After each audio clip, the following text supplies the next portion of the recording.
So after last episode, I spent quite a bit of time kind of exploring the different options in our garage. I don't know if it's a garage, but wherever our mechs are stationed. So let's just hit continue and let me walk you through the things that I saw.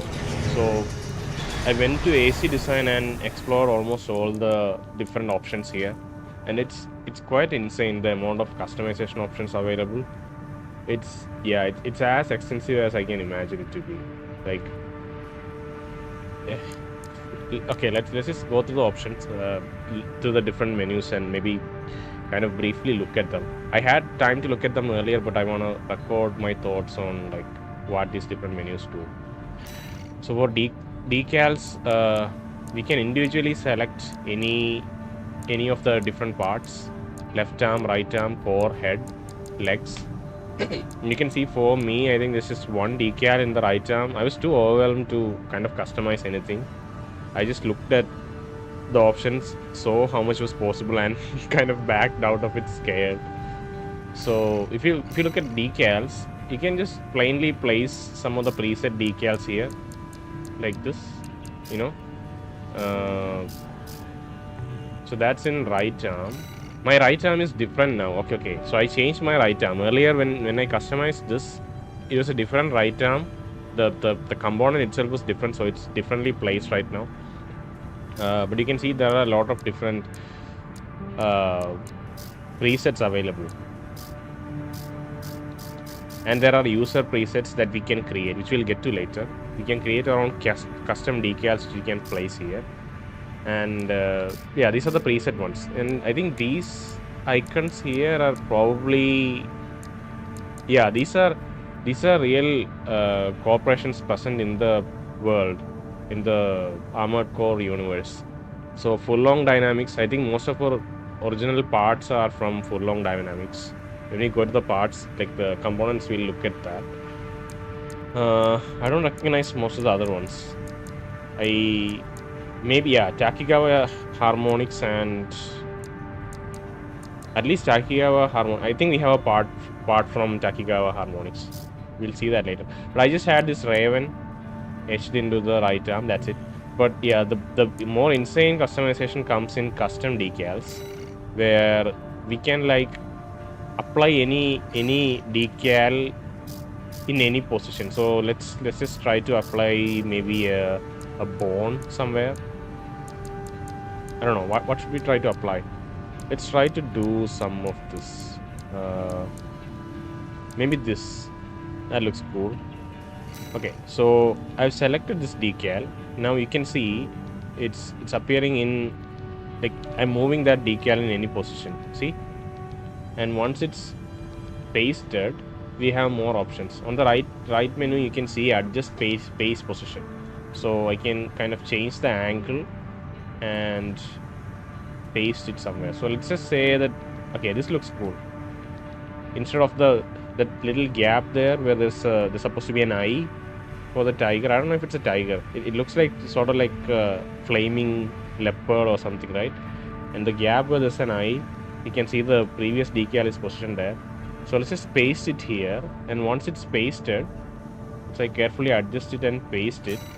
Then I have advanced paste settings where I can move it around, adjust it precisely, maybe scale it. If I scale it a little bit, you can scale it in both X and Y directions. So there's a bit more gap now. See?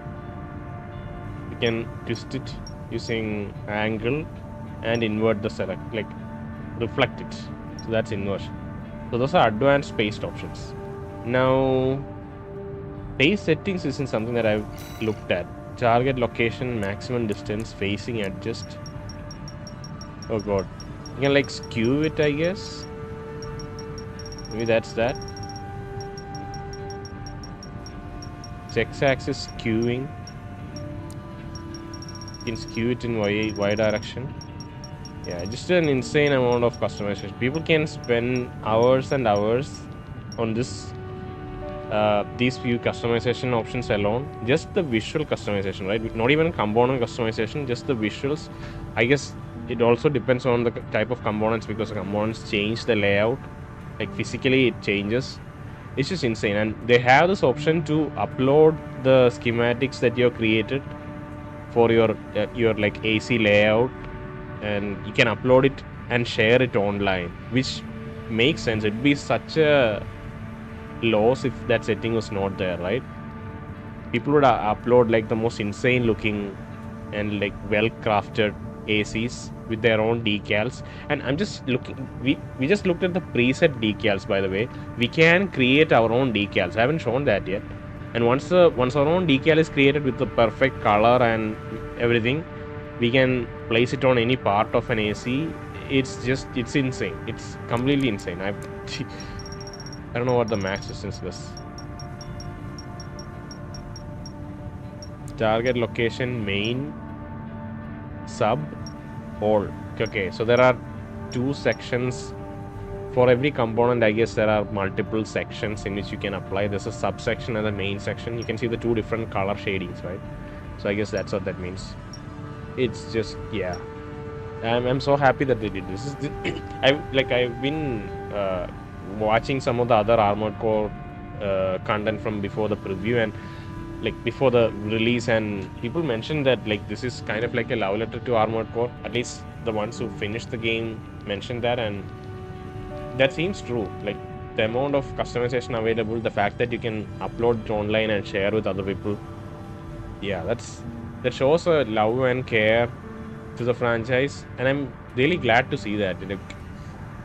I've only experienced the Souls-like games, right? I haven't played Deracine. Obviously, that's a VR game. I haven't played any of the Kingsfield games. I've basically played all the Dark Souls games, Bloodborne and Sekiro, and that's the only kind of connection I have with the studio. And seeing how much care they put into like the AC design and how it could be shared, the passion it's shining through. And yeah, that's great stuff. How do I save this? Snap camera movement, reset size, change decal. Looks fine. Oh no. What? Can I undo? Yeah, there isn't an undo. I kind of screwed up. Let me just salvage it. Since I worked on it so hard, let me just try to salvage it and we'll call it back. Paste, and let me precisely adjust this. Thank you. At least we have that other decal which acts as a reference, so at least I can bring it back. Okay, it's done. Okay, I didn't click X, I guess that's why. Save and quit. Okay, you can see that little emblem on our arm right there. Just insane. Okay, so these are the parts. We can do this with any other part. You have decals, you have custom decals, and for custom decals, wait, did we look at custom decals? Yeah, we did look at custom decals, but you can create our own decals. So decals, wait, where is image editor? That's where you can create images for use as decals or pilot emblems. So if we go into image editor, we can try to create a new image here. You can see we have a whole grid here. You can select a bunch of shapes, lots of presets available. You have letters available. Yeah, everything you want. Jesus, I didn't even. Okay. It's basically limited by your imagination what you can kind of cook up with these things. Oh, the umbrella logo. Maybe we'll try to make like a Resident Evil image. I don't really remember the logo for Umbrella Corp. Maybe it's something like this. Yeah, I mean, you can imagine how insane this could be. You can twist it, you can skew it in any direction. Opacity. Opacity can be increased or decreased. Just insane. Discard, no. Okay, let me hit X. Okay, I don't know what the chains. You can see there are layers and then there is linking. I don't know what the linking is. Layer controls copy layer. Okay. Move layer up, move layer down, copy, toggle mask. Oh damn it. help is that copy layer is L1. Oh, okay. So they have 2 layers now. You can select this layer and maybe like move it around.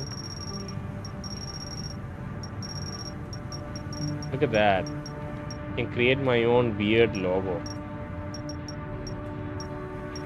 I don't think it's gonna line up. Maybe. And then, yeah, it's crazy. Wait, back. I'm trying to see what the link is. You can see 0 out of 32 links, right? That little chain. Copy layer, select multiple. Yeah, that's what I wanted. Select multiple, and now manage all. Okay, manage all. Create group. Fantastic. So I created an icon that looks like this. So now I can select that layer and try to rotate it, make it perfectly aligned. Okay, cool. Okay, it's kind of screwed up, but whatever. Okay, that's the best we can do. Piece info. Okay, paste that. We should also be able to change its color, but I don't see how it's done.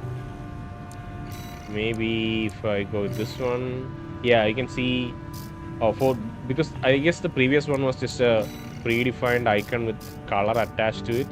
But if it's something without color, I think we can. No, I did select color earlier. What am I talking about? Yeah.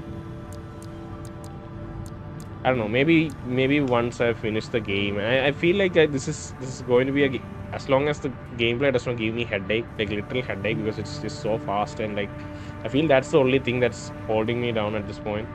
I tried replaying your previous mission, and I still had difficulty taking down that helicopter boss. I was trying to see if I can get a better rating, better ranking, because if you go through the entire game without taking damage and without using like repair kits, without depleting your ammunition too much, you get a better rating. So I was trying to see if I can get a better rating, but I still had difficulty taking on that last boss. And I don't know, maybe it's because I'm trying to play it after work, but I'm getting a headache when the motion is too fast. You know, it's quite a fast game, and we have to like flick around and shoot things, and it's not like you can like calmly sit down and play. I'm just thinking of Sekiro, where even though it's a really fast-paced game, it's really clean. Like the inputs are clearly readable. There isn't a lot of particles, or like there aren't a lot of projectiles flying around.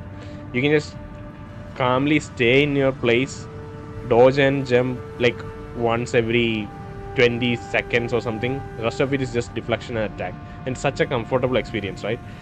And even though it's like really fast-paced, it's still comfortable. But this seems like exactly the opposite of that. It's fast-paced, but it's extremely it is really intensive. Like you have to look at like all the things that's on the screen, projectiles flying at you, and really have to engage with the game. You can't really fall into a rhythm. At least right now, it feels like it's something that will require your attention rather than it will be something of a hobby that you can like passively play. Maybe sometime in the future it will reach that stage, but right now that's not the case. Yeah, but I feel like this is something that I want to keep playing for a long time, because the customization options are so great. You can really build your own mech out. Just like in Sekiro, I've been playing that game for like a couple of years at this point. No, not a couple of years. Almost 2 years, I guess. I don't know. It's still really comfortable to go back to that, right? And this feels like there are customization options present, which will reward you for coming back and like really customizing your mech and your playstyle, which isn't there for Sekiro. It's just a really focused game with a single type of combat. You have your like weapons, your what do you call it, your prosthetic tools that adds flavor to the combat. But other than that, there isn't too much variety, right? This seems like it's not just variety. You can like really personalize your mech, and that's a reason to come back to, and it really feels like a love letter. But yeah, enough of that rant. There's a link. I guess that's grouped collections. That's links. I don't know. Can I ungroup it? Doesn't seem like we can ungroup it. Once it's grouped, it's grouped. If I create a square and if I create a square and add another circle, color is fine. And if I group both of these, let's see if we group both of this, if it forms a new link. Maybe link means that it's grouping. So I select multiple. No, back. I select multiple and I end multiple. No, wait. Select multiple, manage all, create group. Yeah, so when you group something, that becomes the chain link. The number beside the chain goes up. So we can create a maximum of 32 groups and a maximum of 128 layers. And even when you're grouping, the layers still count. So even though it's just seemingly two images now, there are 4 layers. See? So that's amazing. 128 layers, the maximum of 32 groups. Cool. So that's how we can create decals. Imagine that. Imagine creating stuff with all these presets, coloring them out. Yeah, so that's the image editor where you can create your own decals. You can download stuff, I guess. If somebody shares you an ID, we can upload images with a shareable ID. I think that's something that's possible. Display sharing screen, right? So I think no, that's fine. Yeah, we can save our images and like upload them and share the ID so that people can use that. All of that's like well thought out. If this game came out without that, people will be complaining immediately, like understandably complaining immediately that such a they can create such complicated and like complex images, like really fine-tune them, but there's no way to share that. So yeah, it makes sense both as a product but also as like how much care they have put into it. So that's image editor. AC data is where we can save our entire layer. Yeah, the entire AC that you customized, I think you can just save it here. So I've saved it as AC data 001, which is a pre-populated field. That's the name that the game comes up with. And I add base as like it's our base mech in the brackets. That's the maximum character limit, by the way. I can't add any more. So yeah, we can save our ACs. Cool. Decals, color scheme. So decals, we saw that we can apply decals to any of the enter photo mode. Let's just look at photo mode real quick. So this is our real mech, by the way, that's behind us. This is my mech. You can see our decals there. There's a little bit of problem focusing on the right thing. So if I zoom in a little inside the focal length, I have to manually adjust the focal length so that it becomes in focus. I guess we can't really go that close up, but yeah, this color grading, which looks like somebody crapped on it, it's actually supposed to be I did that myself. Like I added that decal myself. It's not a decal, it's like a luster option that we can add. I did that myself, but it's not creating the right effect when you are like close up like this. It's supposed to be a kind of a rusted mech in a way. Yeah, let's toggle reset to defaults and let's just back out. Okay, we are looking at decals, image editor, AC data, and now we can look at paint. So you can go to any of the components. So let's say head, and if you select head, there are like 5 to 6 different sections which can be colored. See, you can, and if you look at the color sets, there are a couple of different color sets available. I've selected something from dark. I think this is what I selected. We should show the name of that. And you can select one of the predefined color sets and then adjust it manually. Both the color, you can change the color. This is only affecting the head, by the way. And then later on, once you get your defined color, okay, there's preset as well as user, so we can create our own colors and save it here. And there's a bunch of preset colors, but there's also manual adjustment. This is cool. Once you select that color, yeah, you can select different colors for different sections. That's one thing. Then there is pattern. I don't know what pattern is. Oh, okay. This is a pattern. Oh, interesting. I haven't seen this last time. Obviously, this is cool. Usually, we don't have a pattern. We can have a full camo looking mech, you know. I don't know why a mech would go camo. It'd be visible from, unless it's like really far away. I don't think camo is gonna do anything.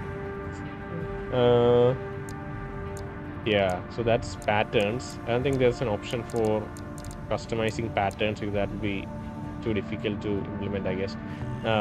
There's pattern, and then there is weathering. So I think weathering is what I've chosen right now, as this little shading everywhere. I'll do that for the whole body, by the way. So you can select the entire frame and do it for the entire frame instead of individual parts, you know. So all units, I guess, is for weapons. And then there's head, core. Instead of doing this individually for each different section. Okay. So all units, it means all the weapons. You can see it's getting highlighted when you select that. But you can also individually customize different weapons. That's cool. Yeah, you can go to the entire color set and choose a different color. Look, it looks cool, right? You can choose a pattern here, a fully camo pattern you can apply. Oh god, it looks... Yeah, I don't want to walk around like that. What about this? It's still quite disorienting, the patterns. Maybe with a different color scheme it might look better. For now we'll go with the plain look. Okay. Let's see now. Weathering, yeah, this is the thing that I was talking about earlier. So you see all the little gray shading, like the paint has torn off, right, throughout like entire body of our mech. We can change that. It can look quite rusty. This I kind of wanted to do this at first, like a really rusty mech, you know, almost gonna fall off, like wither away if it goes out into the rain or something. But yeah, this is without any decals, not decals, any weathering, and yeah, it's quite nice. I love this option. This is the From Software touch, I guess, because they usually like really broken, rusted things, you know. It'd be out of character if this is not there, and it looked something like this. If it looked this clean, I wouldn't say this is a From Software game. Okay, so we have our weathering, and we could do this for individual components. So if we go for core, you can select the sub part of core. No, let's go for core. Okay, so you can select this part of the core and make it like really yellow or something. So it's just that section of the core that's getting highlighted, and this is the most fascinating part. So if you switch out to a different core, right, that core also has to satisfy these properties. Like it also has to have it also has to be componentized in a way that this color scheme will apply to it. Does that make sense?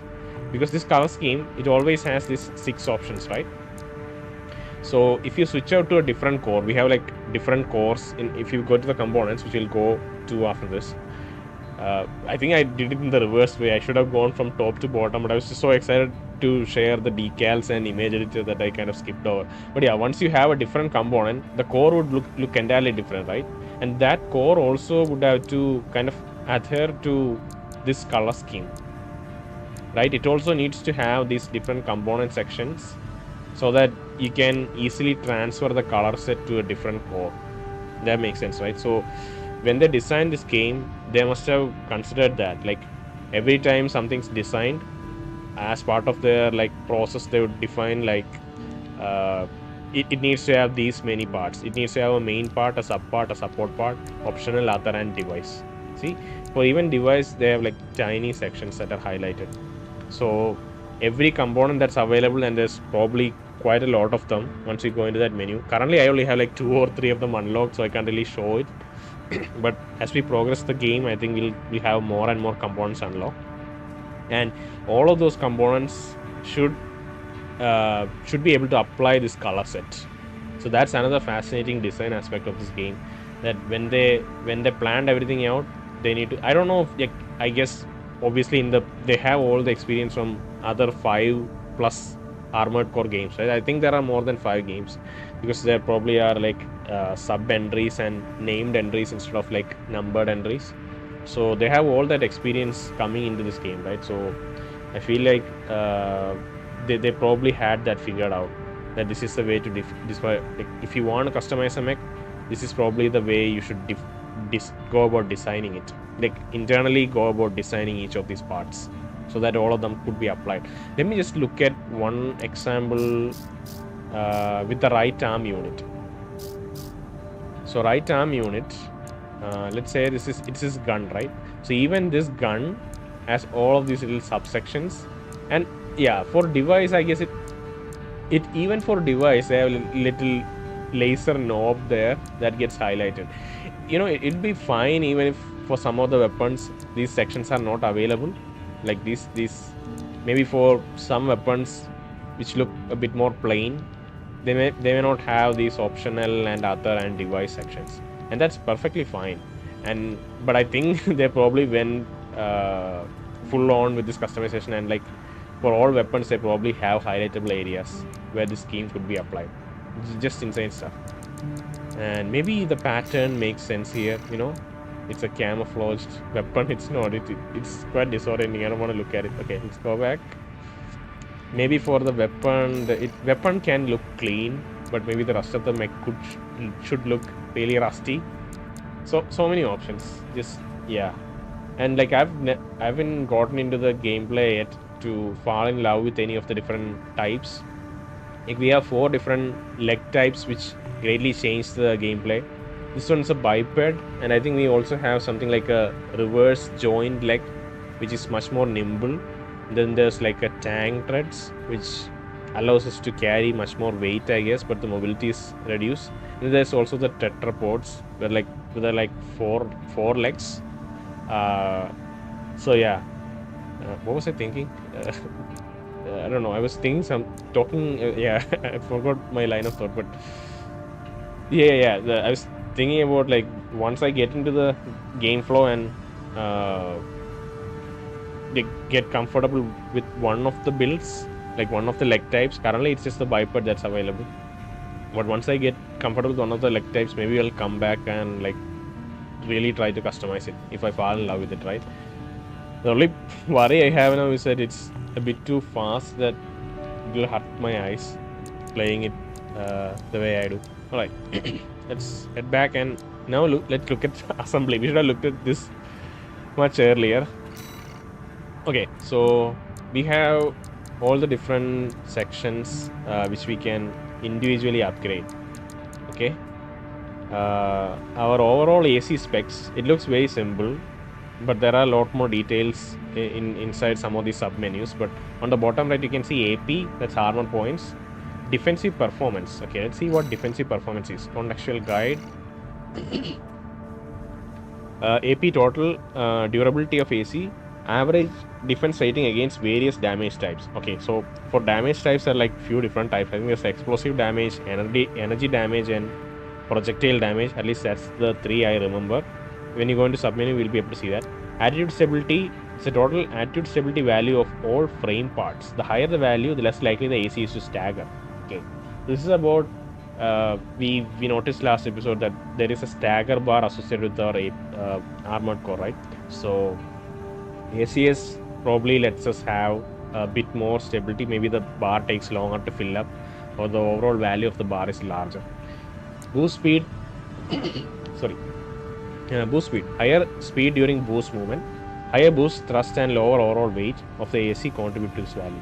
So it makes sense that when your AC is heavier and more clunky, your boosting would be slower. For a much more nimble AC with like the reverse joint, this boosting speed is probably much higher. It's much more. We will try these different things out and see how fast they are in comparison to each other. Right now, it's relatively fast. I don't think it's too slow. But if I switch to a reverse joint, like once I get one of those, I think we'll definitely see a difference in like how fast we can dodge side to side and like close in on an enemy with the boost. There are few different scenarios where we can use boost. You know, that if you hit the square button, you can boost to left or right or whichever direction you are moving towards. Then there's also, if you push down on the left stick, you have a longer boost for closing your distance. And also, I guess for your melee energy sword on your left hand, which I have currently equipped, that also has is probably affected by this boost probably. And then there's current load and current EN load. So load is overall weight. Force upgrade weight control can bypass this response. So if we go past that little triangle arrow on the bar there, we probably can't sortie. Sortie is the term that they're using, right? So once you sortie into a mission, we select the parts and sortie into a mission. As long as it's under the load, it's fine. Under the highest load we can carry, it's fine. Otherwise, we can't sortie out of the sortie into that mission. Okay, but there is some sort of OS upgrade that can bypass this, so we'll maybe discover that later. EN load as a proportion of energy output. EN output. AC cannot sortie if this value exceeds a limit. Okay, so all of these components take up some energy, overall energy, and I guess as long as it's below that total capacity, we can sortie into a mission. I guess it's the generator. You can see on the left side under the frame there are 3 inner components. There's a booster, FCS, and generator, and it's a generator that's producing the energy, I think. So let's look at that. AC test view mode. What's view mode? Oh, okay, this is view mode. Interesting. Back out. Change AC name. Loader 4. That's the AC name. We'll have that. We'll keep that there for now. Come back to that later. Toggle display. Okay, yeah. Okay. We got that. So this is a bigger stats, I guess. Boost speed, QB speed, QB EN consumption, QB reload time. I'll go through this maybe in the next episode because I already spent like 30 minutes trying to go through the menus. But we should quickly look at the different parts available. Okay, so we have 4 different weapons. One on right arm, left arm, back, right back, and left back. Okay, currently we don't have anything left back because we don't really have any parts unlocked. We have a machine gun and assault rifle. So this machine gun was unlocked when I think this machine gun was the one that's unlocked when we completed the training missions.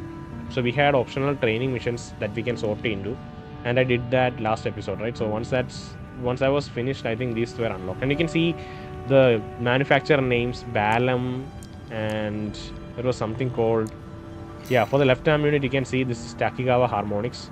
We saw the icon for that earlier, right? So this is probably a military corporation present in Rubicon, I guess.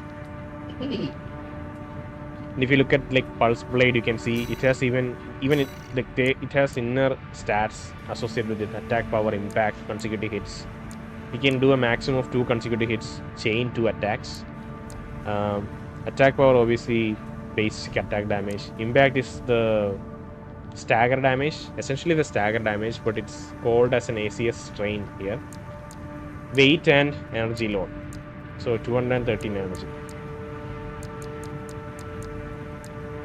Defensive performance, attitude, stability. So that's how these units work. And for each of the weapons, the attack power, impact, and for energy sword it's consecutive hits, but you can see for the missile units it's the total rounds it can carry. It can carry a total of 140 rounds. Each time it fires a max of 4. Not a max of 4. It always fires 4 missiles with 103 attack power. and 72 impact damage. See? Okay, cool. We don't have anything there, but for assault and machine gun, you can kind of compare. For assault, you can see total rounds is 540. Impact and attack power is greater for the assault rifle. Total rounds is both same for both, but attack power and impact is greater for assault. Weight is larger, energy load is also larger. If you hit triangle here, you can see all the more detailed stats for each weapon. Here you can see reload time is lower compared to like ideal range and effective range are the only two improvements. Okay, not improvements. So you can see ideal range and effective range. So ideally we should be 160 meter close to the target for assault rifle, while for machine gun it's comparing against a machine gun because machine gun is equipped. So 115 is for machine gun, and for effective range 236 is the maximum range at which it's effective. But you can see they talk about ricochet somewhere here, right? Because if you are farther away from ideal range, some of the projectiles will be ricocheted off. Effective range is like the maximum range, I guess, where we can reasonably fire, and both of this is larger for the assault rifle, but assault rifle is slower. So if you look at rapid fire, you can see machine gun can fire a max of 10 bullets per second. This is the number of rounds that can be fired within 1 second, while the assault rifle can only fire up to 3.4 rounds per second. So it's much slower, and I don't know if the projectile speed is something that's tracked here. I guess all projectiles travel in the same speed if that's not being tracked. But effective range is different, as well as rapid fire capability, magazine rounds. There's a total of 30 rounds before we have to reload the machine gun, while we have to reload after 18 for the assault rifle. Ammunition cost. Again, this is the cost of, at the end of each mission, total number of rounds fired is used to calculate ammunition expenses. So we can sort into any mission using all of these components, but then later, once the mission is finished, we subtract the ammunition cost from our reward. So after a mission is complete, we get a reward. We get some reward money, I guess, and then once the reward money is there, we'll subtract the repair cost as well as the ammunition cost. I don't remember if there was anything else, but at least these two things are subtracted, and that's our total like gross reward, I guess, after reducing those expenses. Yeah, here there are even more detailed stats. QB speed, EN consumption, and reload time. Consecutive quick boost usage. We can't really spam it. It's just like the number of seconds, like it's 0.6 seconds between each quick boost, I guess. We can't really spam it any faster than that. Energy consumption is reduced when using boosters. The quick boost, lower quick boost EN consumption spec, and cores with a higher boost efficiency adjustment spec.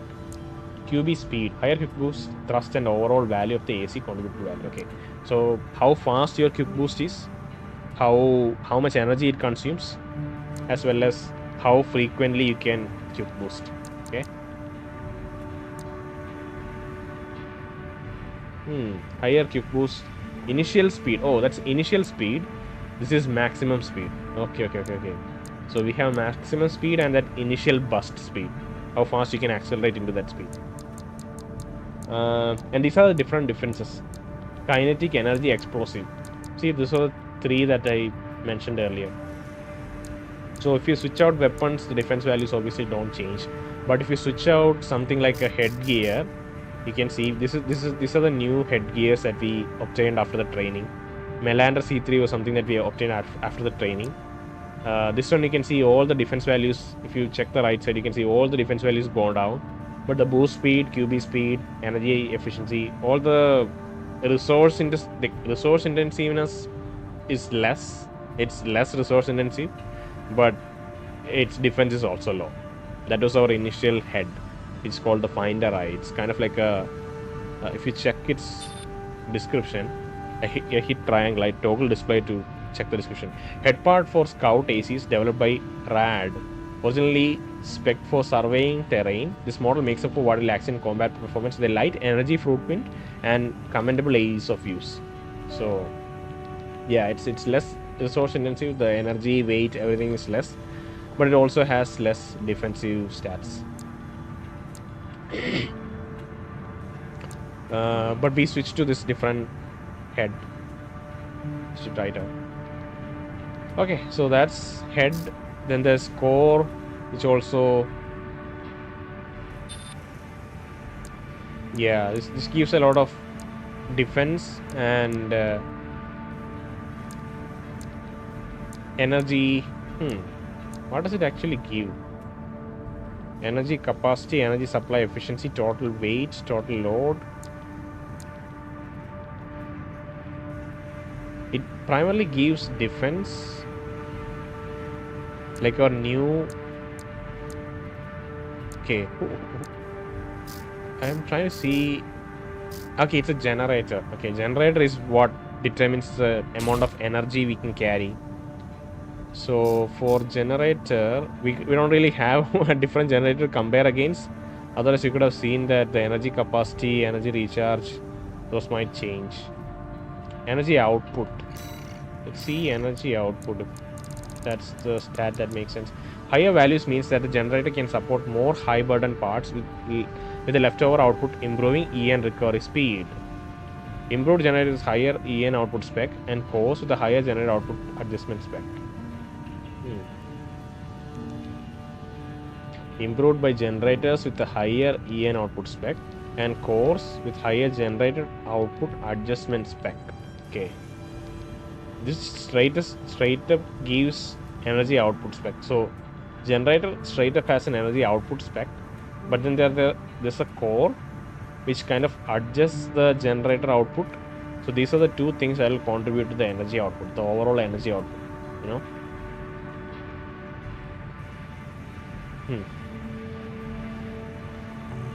Okay, alright. And we don't have any expansions, I don't know what that is. FCS is for attitude control. I think it's for attitude control. No, this is for targeting. So if you check contextual help, aiming assistance. Yeah, so these are for different aiming assistances. You know, there's a soft lock, right? But on top of a soft lock, we also have to keep our camera centered on the soft lock to hit the target. So how fast that, like how close that aim assist is, how easy it is for us to keep targeting the soft lock target. That's these three different things, I guess. Close range, medium range and long range assist. So an FCS increases these values with a better FCS, and we can easily target more and like faster targeting, as well as maybe sticking to the target more. So that's an FCS. We don't really have any of these other parts, you know. Yeah. And there are the leg types. Both of them are bipedal legs. So this is not really we can't really compare too many aspects. You can see our original legs, the load limit is higher. Okay. Okay, I'm still using our initial legs. If I switch to Melander legs, you can see AP armor points is higher. Load limit is also higher. If you have a sturdier set of legs, that's what determines the load. I think primarily that's what determines the load. Weight is higher, but load limit is significantly higher. Weight is like about 1,000 units, while the load limit increase is about 4,000 units. So it is like a gross 3,000 increase in the amount of load that you can carry. The max load, you know. The max load you can carry. Yeah, you can see if you look at the bottom right for the current load, the little triangle, right? The little triangle that denotes the max load that we can equip. That's switching when you switch the legs. See, the max load we can equip is higher for the sturdier set of legs. And if you look at the detailed stats, and you go to load limit, higher values improve capacity, enabling installation of multiple heavier parts. Maximum weight legs can support, and it's just basically just the legs that determine this load limit. Okay, so that's legs. And arms, in the same way, you need to have sturdier, beefier arms to support the arm load. So you can see current load, current arm load, current EN load. So if we look for contextual help here, weight of both hand weapons as a proportion of the maximum arm load. Exceeding this limit, the limit will result in diminished target tracking and recoil control. So we can still sortie if it goes above that limit. It's just it'll be really inefficient. So if you have a sturdier set of hands, this arms load is probably larger.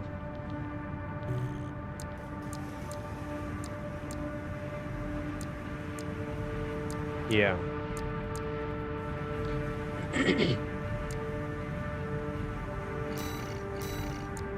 Kinetic rating against explosive incendiary damage. Load limit. Maximum weight arms can carry without compromising on stable operating performance. Higher values make it easier to manipulate arm weapons, mitigating dips in target tracking and recoil control caused by overload. Recoil control. Higher values mitigate accuracy reduction. Firearm specialization. Suitability for using firearms. Higher values improve target tracking performance. Melee specialization. Suitable for using melee weapons. Higher values correspond to greater attack power.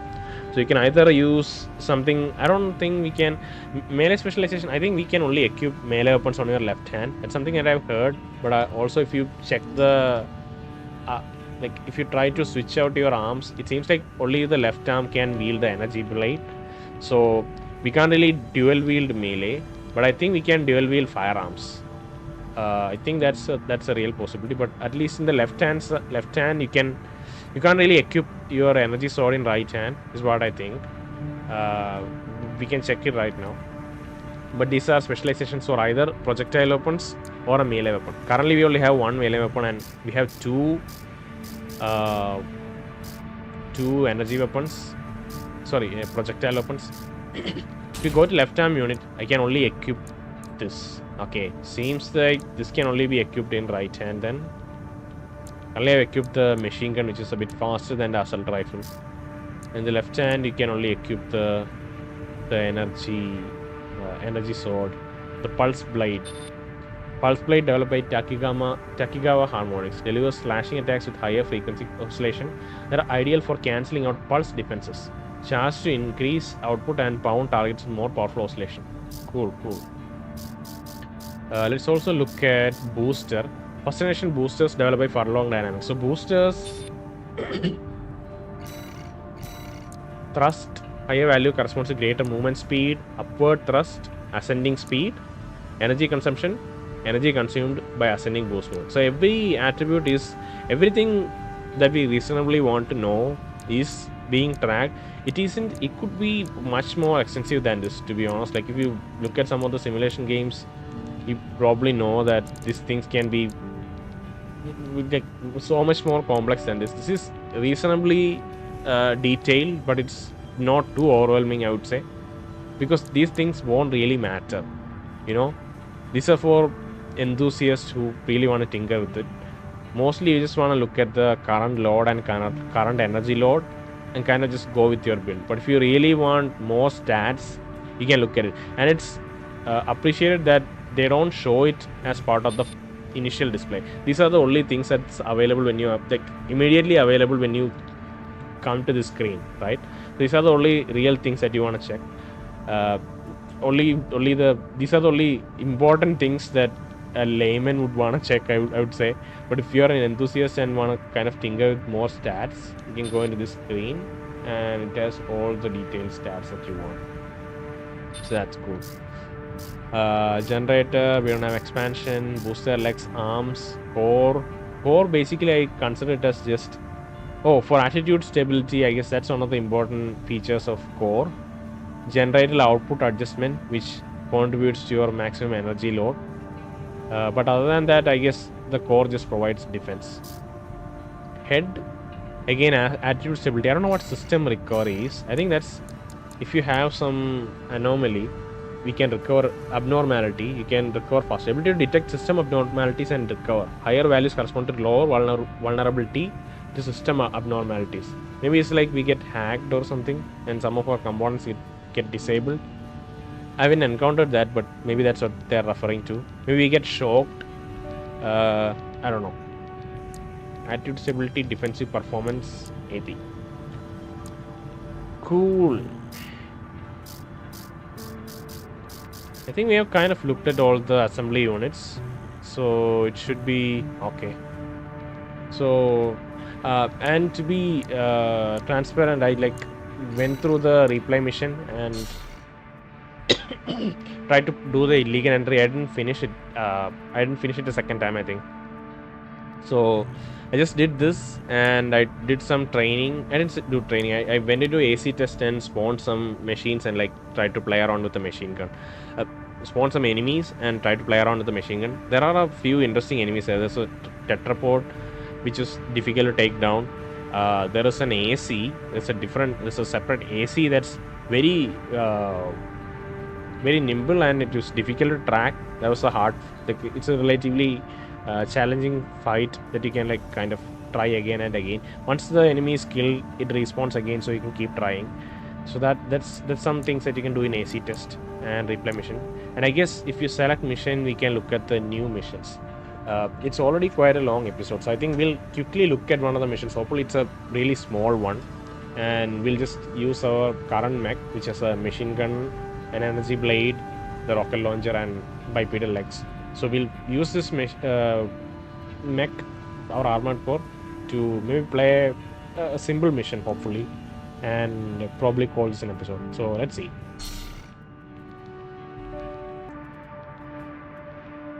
Okay, check incoming jobs and sort on missions on the missions menu. Complete missions to progress the story, of course.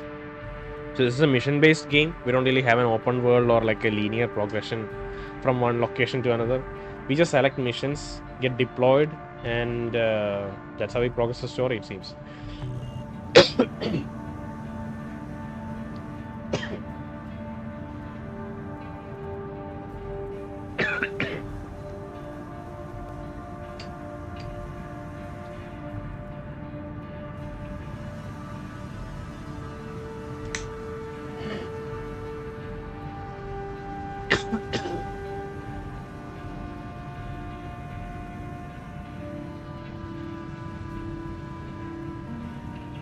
Okay, so destroy artillery installations. Grid 135 cleanup. You can see on the planet it's different locations. Destroy artillery installations.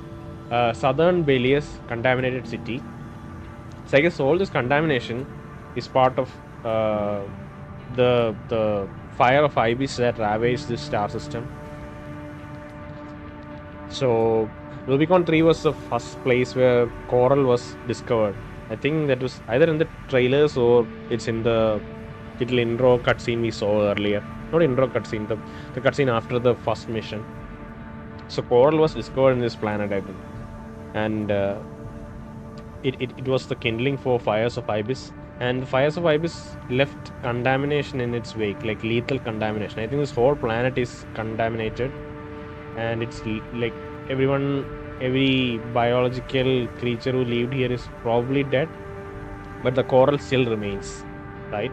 And the private military corporations, I don't know why that name came, but it's just PMC from Metal Gear, I guess. The military corporations are probably trying to fight for the last remnants of coral, and we are supposed to destroy artillery installations in this contaminated city called Southern Belias. Reward is, I don't know what it's supposed to be. The currency is supposed to be, is it Quam? It looks like an euro symbol. It looks like euro, but it's pronounced Quam. I don't know what that is. We get 100,000 units once we complete. Destroy all Rubicon Liberation Front artillery installations. Okay, so we saw in the last mission there were some guerrilla fighters from the Liberation Front. I already mentioned it in the episode because I was distracted fighting, but later in the reply I realized that Walter was talking about the Liberation Front guerrillas, which will disrupt our work. That's what he said. So they're trying to liberate. There's probably guerrillas trying to liberate the exploitation of Rubicon, I would presume. And we are going to go there and destroy their artillery. I'm not sure who contracted this. I don't know if it's Handler Water's own propaganda to go there and destroy it, or if there's a company, there's a corporation rewarding us this money. Since it's such a large amount of money, I would say that Handler Walter is not going to give it to us. He seems like a very pragmatic, cold man, just from his tone and his approach.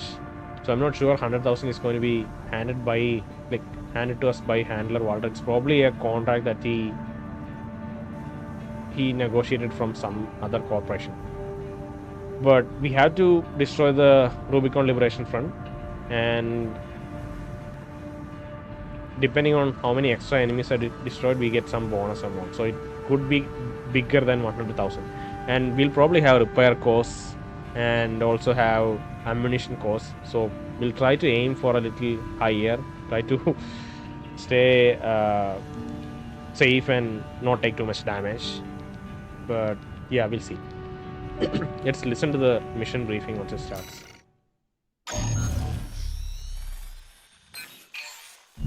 Got a job for you, 621. This is an open call from the Balaam Group, one of the corporate forces occupying Rubicon.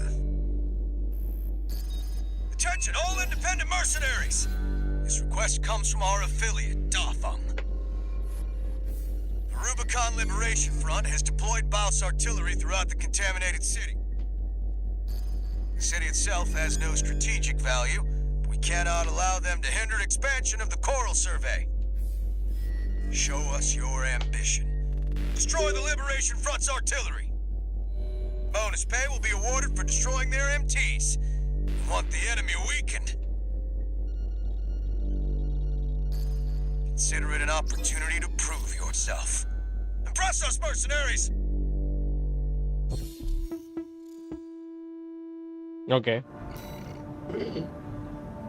So Balaam Industries is the one who is rewarding the one who is contracting us, and it's from their correspondence with someone called Dafeng. I don't know who Dafeng is. City itself has no strategic value, but they wanna weaken Rubicon Liberation Front because they are trying to prevent the expansion of coral exploitation. So that's okay. That's cool. Assembly, I don't think we need to change our mech because we don't really have any parts to change. We only have some legs, and we only have a couple of firearms to switch between. All the rest is also kind of trivial changes, so we'll go ahead with the sortie.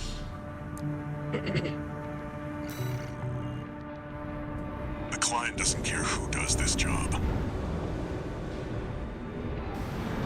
as long as it gets done. What's that supposed to mean? Hope this is a small mission. Can quickly finish this and Main system activating combat mode. Commence mission. Destroy all of the Rubicon Liberation Front's artillery placements. You can see 2 objective markers about 2 kilometers away. I've seen this structure earlier in the last mission. Jesus Christ, it looks insane.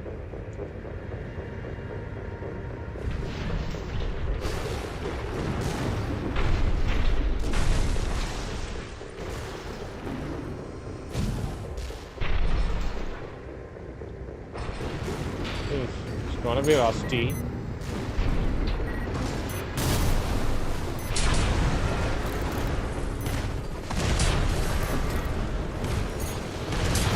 We've got a corporate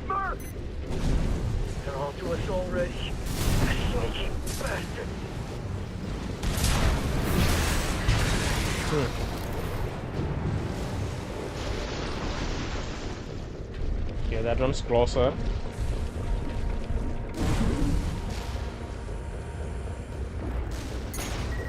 There. That's one of the artillery placements. The front is protected with armor plating. Attack it from behind. Deploy for combat. Destroy that AC. There's only one of them. We can do this.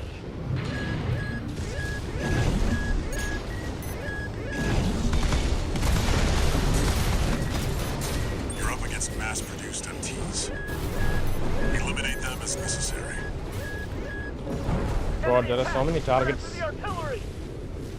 Fight back!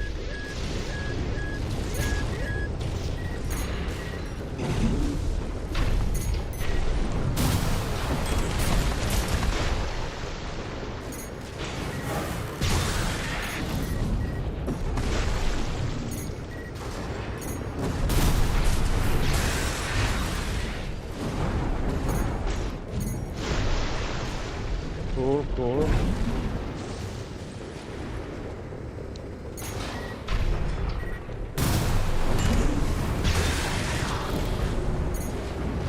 We're clear here.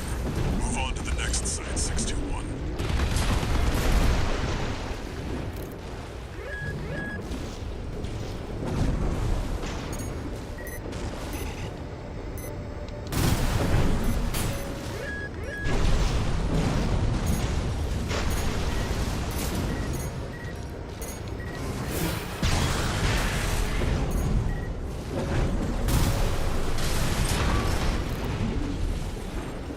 Head to the final site.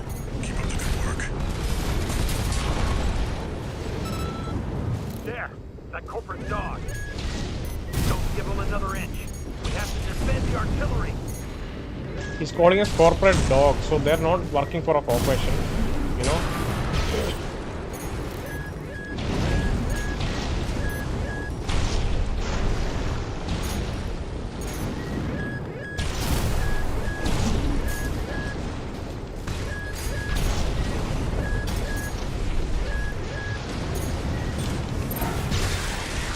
Clear out the Oh, artillery no. here and our work is over. Too many artilleries. Oh, damn it. Show that interloper what makes the Liberation Front strong.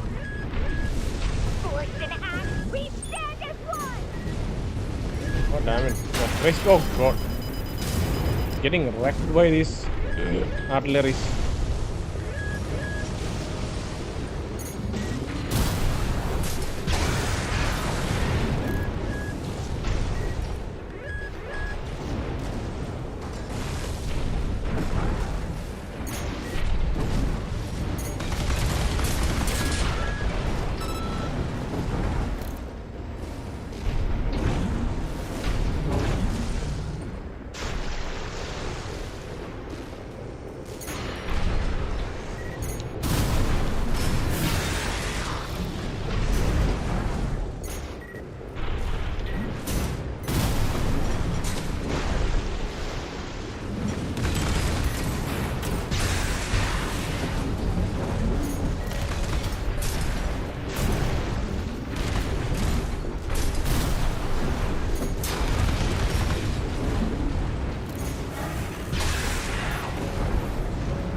Confirmed. All targets destroyed. That's it for this job, 621. Return to base.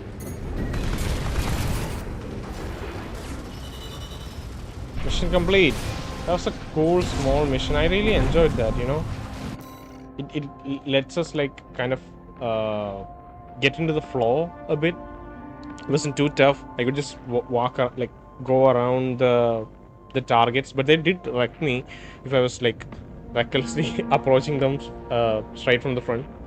Yeah, I'm kind of feeling it's like why these small missions make sense in a way, because I've heard some criticisms or like takes on how some of the missions are really small and like it only takes like few minutes to complete. This just took us like maybe 5 minutes to complete, right? But we were kind of going through it systematically.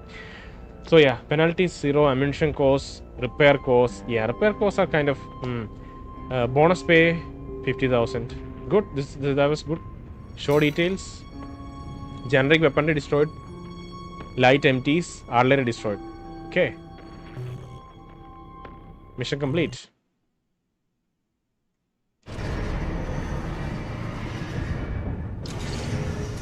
One new message. Okay.